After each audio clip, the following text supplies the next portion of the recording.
Hello guys, dear CBSE 2021 के 12th students, आपके लिए मैं एक इम्पोर्टेंट अपडेट देना चाहता हूँ। मैं इस वक्त आपके स्कूल से आया हूँ, आपके प्रिंसिपल सर से मिल के आया हूँ। और चूँकि मैं आपका वर्ड इसलिए यूज़ कर रहा हूँ क्योंकि मुझे जो लगता है कि ये बातें सभी स्कूल के लिए अप्लाई होंगे। तो वीडियो को आप अंत तक देखिए। मैं आपको बहुत सारी चीज़ें यहाँ पर बताने वाला हूँ क्योंकि यह बेहद ही महत्वपूर्ण है।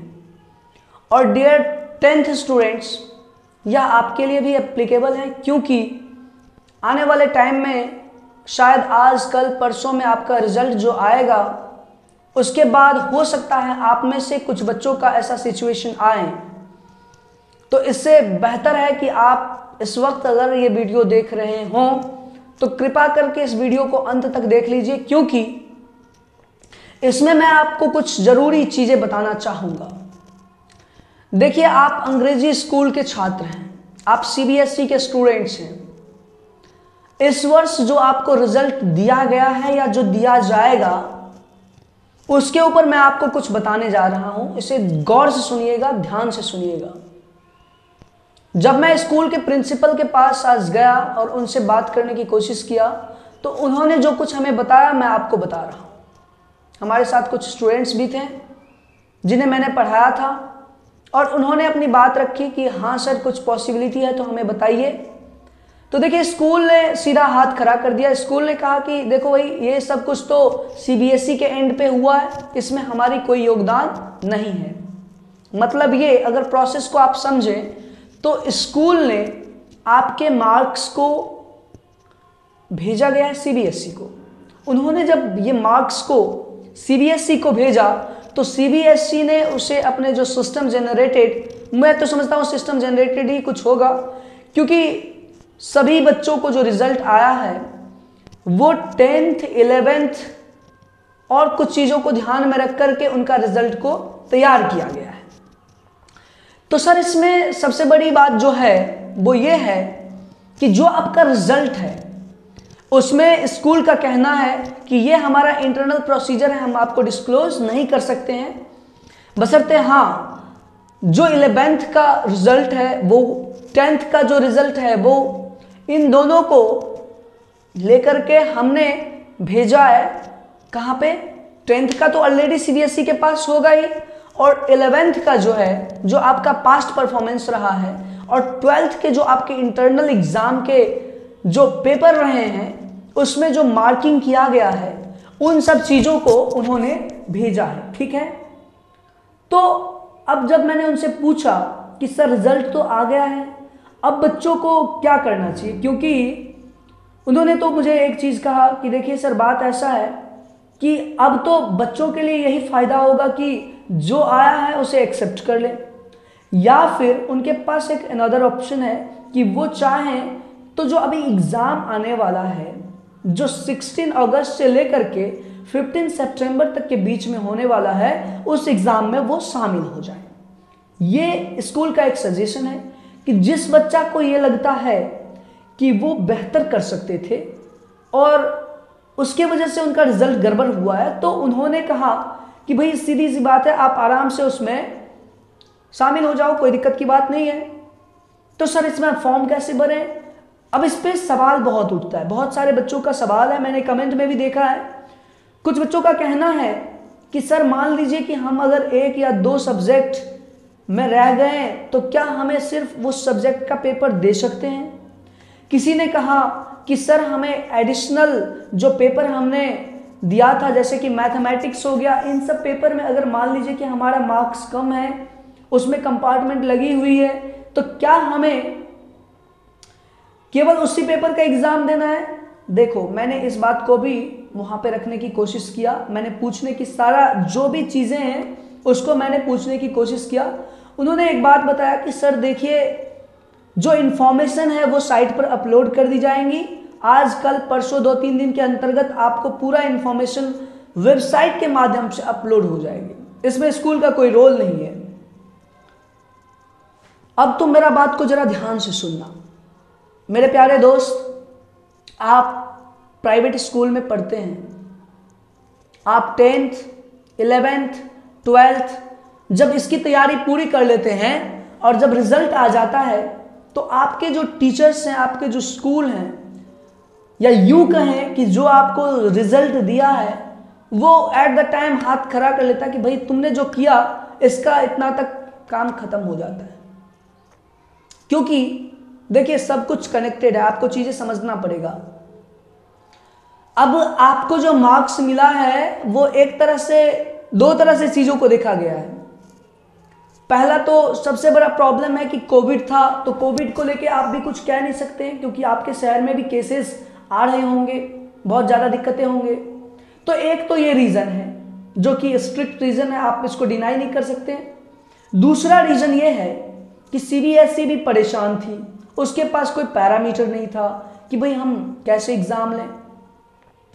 तो ये सब जो दिक्कतें हैं वो कहीं ना कहीं बच्चों के सर पे डिंगरा जो बोलते हैं ना, उसको फोड़ देना, वो हुई है।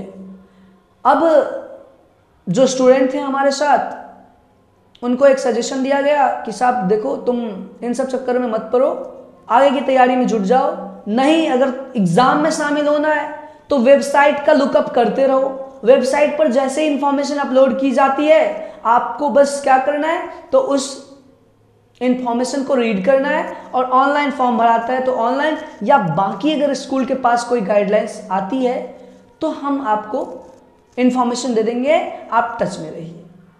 एक तो ये बात है। अब सबसे बड़ा दिक्कत ये है कि जिस बच्चे को कंपार्ट लगा है वो परेशान है, उनको लग रहा है कि सर हमारे साथ क्या हो गया है। अब तो बड़ा दिक्कत है। देखो तुम्हारा रिजल्ट जो दिया गया है वो 10th 11th और इंटरनल जो एग्जाम हुए थे उसके बेसिस पर दिया गया है।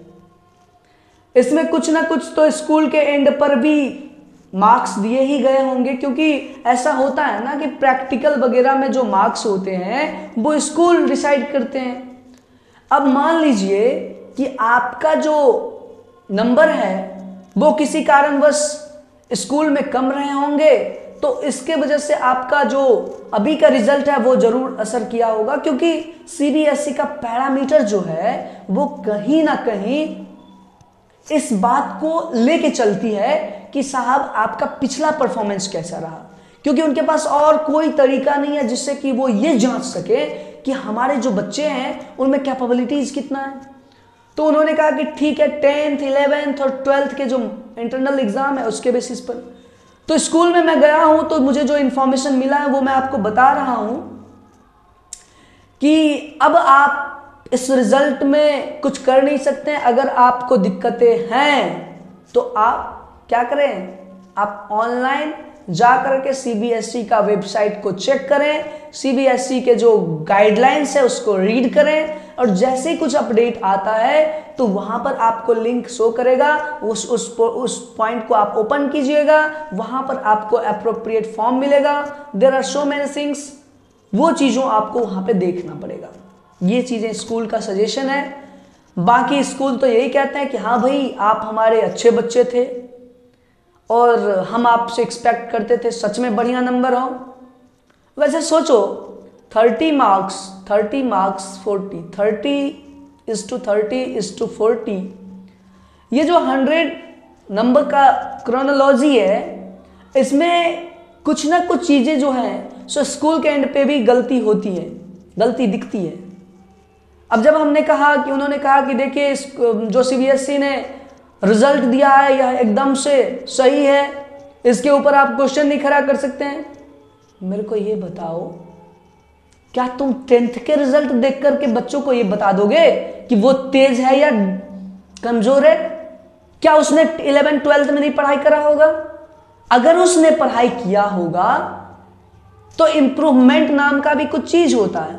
अब आप कहेंगे साहब सेशनल टेस्ट होता है, यूनिट टेस्ट होता है, इंटरनल एग्जाम होता है, तो भाई तुम एग्जाम कहां सीरियस लेते हो यार स्कूल में। मेरे प्यारे बच्चों आप मुझे बताना कि आपके जो सीबीएसई स्कूल में टेस्ट होते हैं, एग्जाम होते हैं, इंटरनल एग्जाम होता है, क्या वो बहुत सीरियस एग्जाम होता है? क्या वहां पे बच्चे चोरी करके नहीं लिखते? क्या वहां पर टीचर्स का ये नहीं सजेशन होता है कि बच्चों चलो हाँ ठीक है ठीक है। ज़्यादातर स्कूल की मैं बात कर रहा हूँ, I am not talking about a single school. क्योंकि देखो साहब, ये अगर कुछ सुधरना है या सुधारना है ना, तो चीज़ों पर ध्यान तो देना पड़ेगा। आज आपके साथ हुआ है, और देखो इससे आपको स्कूल का प्रॉब्लम भी पता चल जाएगा, स्कूल का क्रोनोलॉजी भी पता चल जाएगा। मैं आपसे पूछ रहा हूँ, क्या तुम स्कूल रोज जाते थे? हाँ सर जाता था। क्या तुम्हारे स्कूल में टेस्ट होता था? होता था।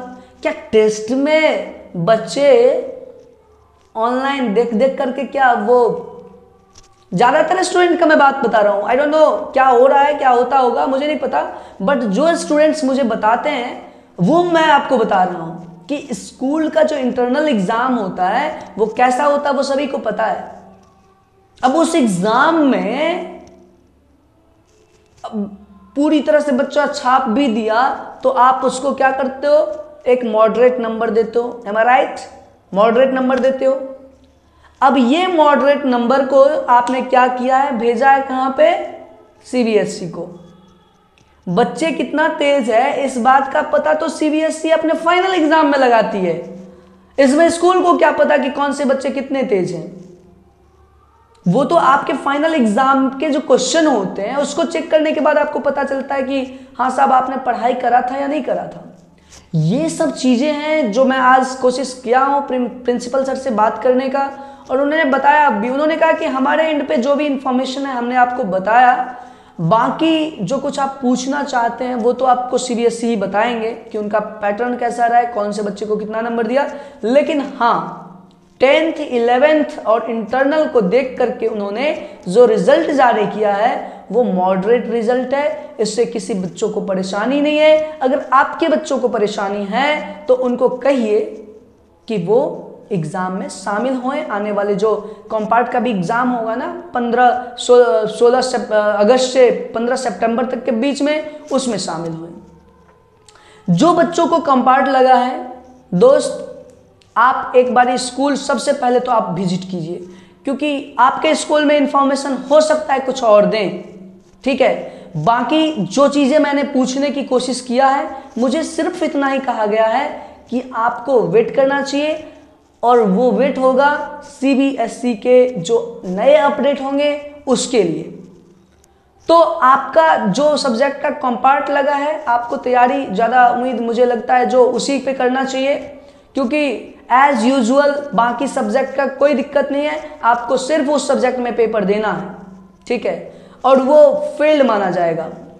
हालांकि इस पे हो सकता है बात ऐसा भी हो कि आपको अलग से, जैसे नॉर्मली होता है कि फील्ड होने के बाद बाकी पेपर भी एग्जाम देना पड़ता है, क्योंकि कंपार्टमेंट का मतलब क्या हुआ, कंपार्ट का मतलब क्या हुआ कि जिस सब्जेक्ट में आप फेल हो उस सब्जेक्ट का पेपर देना, ये नॉर्मली कंपार्ट का मतलब होता है। लेकिन आप अपने स्कूल से जब विजिट करेंगे, बात करेंगे, तो आपको पूरी इंफॉर्मेशन वहां पर मिलेगा। देखिए मैं आपको और कुछ ज्यादा नहीं बताना चाहता हूं, क्योंकि इस साल जो है सो कोविड का सबसे बड़ा प्रॉब्लम रहा है। बाकी स्कूल के एंड पर क्या होता है नहीं होता है आप मेरे से बेहतर जानते हैं। स्कूल के भरोसे मत बैठिए, क्या पता स्कूल आपके भरोसे बैठा हो, ठीक है। तो बस यही था इंफॉर्मेशन। बाकी डियर 10th स्टूडेंट्स, आपके लिए मैं एक और चीज कहना चाहूंगा कि आपका रिजल्ट आ रहा है, आप खुश रहिए और आगे की तैयारी के बारे में प्लान कीजिए। रिजल्ट अच्छा आएगा और जो भी आएगा उसको हम देखेंगे, कोई दिक्कत की बात नहीं है, क्योंकि देखिए आपने एग्जाम नहीं दिया था। सबसे बड़ी पॉइंट यह है कि आपकी इसमें कोई गलती नहीं है, ठीक है, क्योंकि 10th का एग्जाम, फाइनल एग्जाम जो होता है, उससे पहले जो भी एग्जाम होता है बच्चे उतना सीरियसली नहीं लेते हैं। इस बात को सीबीएसई भी जानती है, और जब उनको पता है कि बच्चे सीरियसली नहीं लेते हैं तो वो जो रिजल्ट देते हैं, जो मार्किंग कर रहे हैं, क्या उसमें इस बात को वो ध्यान में रख रहे हैं या नहीं, ये बड़ी बात है। अब मैं ज़्यादा स्ट्रेच करूंगा तो लगेगा कि हाँ सर क्या बता रहे हैं आप। रियलिटी यही है कि सभी स्कूल, दुनिया के जितने स्कूल हैं, कॉलेज हैं, इस समय अपने एग्जिस्टेंस को तलाश रहे हैं। मेरी बात को आप ध्यान से समझना, सब अपने सर्वाइवल के लिए फाइट कर रहे हैं। आप ये चीज समझ जाओ, कोई भी बच्चे को ना निराश करना चाहते हैं और ना ही एजुकेशन सिस्टम चाहती है कि बच्चों को कोई दिक्कत हो, ठीक है। ऐसे सिचुएशन में से आप में से कुछ बच्चे जो अच्छे बच्चे हैं उनको गलत हो सकता है। मैंने सर के सामने में बात रखा कि सर 95% जो रिजल्ट आया है वो तो बच्चे खुश हैं, बाकी जो 5% में कुछ ऐसे बच्चे हैं जो टैलेंटेड हैं, उनका साथ कुछ गलत हुआ है। उन्होंने कहा कि नहीं देखिए, जो पढ़ने वाले हैं उनके साथ उनका अच्छा हुआ है, वैसे आपके स्टूडेंट भी बहुत तेज थे। अब मुझे ये नहीं समझ में आ रहा है कि वो डबल मीनिंग आखिर कहना क्या चाहते हैं। ठीक है, तो एक चीज जो उन्होंने ऑप्शन दिखाया वो ये कि आप until information of CBSE you should wait, you must have to watch कि हाँ भाई चीजें क्या हुई हैं हमारे साथ, आप देखिए कौन से सब्जेक्ट में नंबर कम आए हैं। बाकी ये भी सही है कि आप पीछे अगर ज़्यादा मुड़ कर देखते रहेंगे तो हो सकता है कि आगे की चीज़ें भी आपको दिक्कतें हों, क्योंकि कोविड में फंसे हुए स्टूडेंट के साथ बहुत परेशानी हुई है। इस बात को आप भी जानते हैं, हम भी जानते हैं, हम सब जानते हैं। तो अब आप आगे के लिए प्रिपेयर हो जाइए, आगे के लिए तैयारी में जुटे रहिए और आगे कैसे तैयारी करना है, क्या चीज़ें करना है, उसके ऊपर फोकस कीजिए। बाकी रहा कंपार्टमेंट वाले स्टूडेंट्स के लिए, तो तुम भी चिंता मत करो दोस्त, तुम्हारे साथ जो कुछ हुआ है वो तुम्हारे पुराने समय के पूरा, वो कहा जाता है ना कि पिछले जन्म का जो होता है ना कर्म, उसको इस जन्म में, तो वो चीज़ें आपके साथ हुई हैं। इसके लिए भी आप परेशान मत कीजिए, क्योंकि अगर आप परेशान होइएगा तो दिक्कतें हैं। अब मैं कह रहा हूँ कि परेशान मत होइए, इसका मतलब ये नहीं कि पढ़ाई लिखाई छोड़ देना, क्योंकि पिछले जन्म का अगर ये अभी का जो वर्तमान में दिख रहा है, अगर पिछले जन्म के कर्मों का है, मतलब पिछले सेशन के कर्मों का है, तो इसका मतलब अगले सेशन के लिए तैयार हो जाओ, अगले सेशन के लिए सही से काम करो, पढ़ाई करो ठीक से। तो आप चिंता बिल्कुल मत कीजिए, CBSE भी सोच रही है आपके लिए और आप एग्जाम दीजिएगा पूरे जोश और जुनून के साथ। आपको चिंता नहीं करना है, जो पेपर में आपने कंपार्ट लगाया है आपको उसी पेपर का एग्जाम देना है अभी तक के इंफॉर्मेशन के हिसाब से। बाकी आप अपने स्कूल से अपडेट हो जाइए, आप CBSE के जो उनका वेबसाइट है उस पर अपडेट होते रहिए, ऑफिशियल वेबसाइट है उनका, उस पर अपडेट होते रहिए, साथ बने रहिए, आपको बहुत सारी इंफॉर्मेशन हमारे थ्रू भी आपको मिल जाएगा। दूसरी बात, अगर आपको कोई हेल्प की जरूरत हो, dear commerce students, I am just talking about you specially, if you do need any help then you may comment me, I will certainly help you at any moment, okay? आपको कहीं भी account, economics, BST कोई भी दिक्कत लगे तो आप हमें कांटेक्ट कीजिए, हम आपको जरूर हेल्प करेंगे। आप हमें कमेंट में अपना मैसेज ड्रॉप कर दीजिए, हम आपसे हर संभव कांटेक्ट करने की कोशिश करेंगे। बाकी अपना एक KR commerce classes YouTube channel भी है, आप उसको सब्सक्राइब कर लीजिए, उस पे टाइम टू टाइम हम वीडियोज पोस्ट करते रहते हैं। और 10th students, you are very very welcome for the next trip. आप 11th 12th का नया ट्रिप लगाने जा रहे हैं और रियली इसका एंजॉय करना है यार। ये कोविड के लेके हो सकता है आपको कॉलेज वाला वो फील ना आए, बट मेरी बात को समझना, आप आराम से पढ़ाई के ऊपर फोकस करना और जो चीज़ें करना है आपको लाइफ में उसके ऊपर पूरी तरह से डिटरमिन होके, डिटरमाइंड होके, पूरी तरह से एकदम से, वो घोड़ा होता है ना उस हिसाब में वो जब चलता है तो देखना आपको उसके दोनों साइड में वो एक पट्टा जैसा लगा होता है, ताकि वो इधर ना देखे ना उधर देखे। इसीलिए आपको भी मैं यही कह रहा हूं कि आप बिल्कुल एक धावक की तरह, एक तेज घोड़े की तरह अपने लक्ष्य के प्रति चलते रहिए, मंजिल एक ना एक दिन मिलेगा। और ये मत सोचना कि लोग क्या कहेंगे, कि नंबर कम आ गए तो सर क्या लोग कहेंगे, क्या रिलेटिव कहेंगे। अरे उनको बोलो कि साहब मैंने पढ़ाई नहीं करा है, तब देखो हमारा रिजल्ट दिया है। तो सोचो हमारे जब हम आगे जाएंगे तो क्या होगा। उनको बताओ कि आपके ज़माना में कभी ऐसा हुआ करता था कि आप बिना पढ़ाई किए ही आपको बहुत अच्छा रिजल्ट मिल जाता था, देखिए हमारे ज़माना में हो रहा है। कहने का मतलब ये हुआ कि you don't have to focus on any किसी भी पर्सन के ऊपर आपको फोकस नहीं करना है। You don't have to listen anyone, you have to do whatever you have to do. जो आपको करना है केवल आप उसी पे फोकस कीजिए, केवल उसी ओर चलिए। यही एक सच्चा संघर्ष का उदाहरण होता है। क्योंकि साहब जब कोई बहुत बड़ा काम करता है ना, या करने वाला होता, हो सकता है आपके इरा के लोग, मतलब आपके समय के लोग 2021-20 ये इस समय के लोग हो सकता है 2050 के लिए एक बड़ा मिसाल हो कि साहब वही लोग हैं ये जो कुछ अलग ही दुनिया बना डाले। ऐसा होता है। तो इसीलिए जो बड़े काम होते हैं, जो अच्छे काम होते हैं, उसको सबसे पहले क्या किया जाता है? इग्नोर किया जाता है, उसको नकारा जाता है। लेकिन वही काम जब आगे बढ़ जाता है तो देखना तुमको सैल्यूट करने के लिए लोग खड़े रहेंगे।